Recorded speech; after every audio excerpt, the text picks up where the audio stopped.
What you doing on the AC, and this is Otaku News Reviews. I'm talking about Fabricant 100 by Daisuke Enoshima, Chapter 35, The Answer. This chapter came out on August 27, 2023, and is the typical 19 pages. So, just to let you know, like I did last chapter, I've already read this and the last chapter. Yeah, there's only 2 left.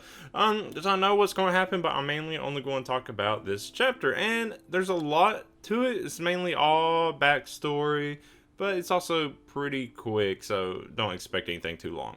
Anyway, so yeah, this chapter 100 calmly confronts number 1, has a journal about what the real ideal human is supposed to be. So yeah, the answer to what they always wanted to know. And it's just a flashback to the doctor, who apparently has no name, age 32. He used to make weapons, but then his homeland lost the war. He was blamed instead, so he moved to an island, gave up his name, and pretends to have amnesia.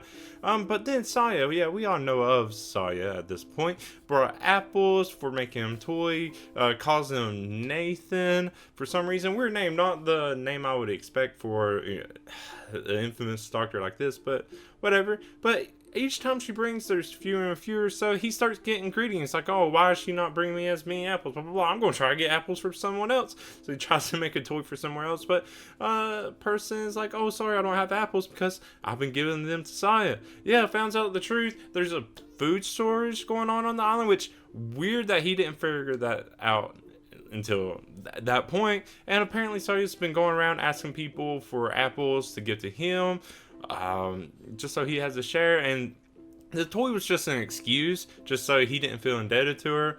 And then he realizes pretty much how much of a piece of shit he really is, and how much better these people are.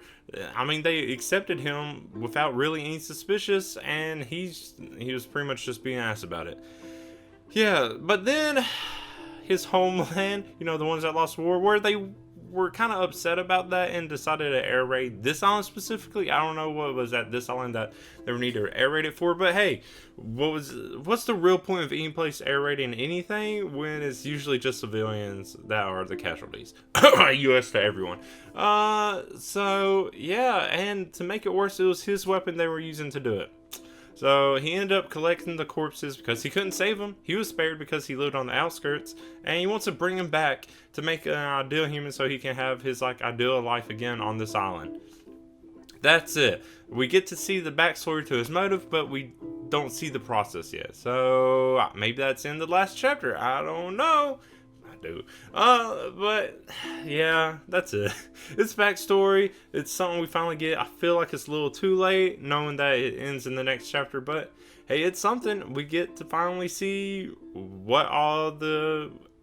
get to see the answer to the question, of course. So yeah, let me know what your thoughts on this chapter is. I mean, it's the second from last. You could just wait and hear next chapter at the end. But yeah, if you want to specifically talk about this, go ahead. You can leave a comment. You can find me on social media, DAC Stories. Email me at dacstories@gmail.com. Join my Discord. Or hey, I have a Ko-fi. $1 and $2 tiers. It includes notes to stuff like this. It'll be cool if you do that. Links will be in the description for everything. But if you like what I had to say, go and give it a like. If you want to, keep up from when this next and last chapter and everything else I do comes out, go and subscribe. But that's all I have to say about this chapter, Fabricant 100. Thank you so much. Until next time, bye.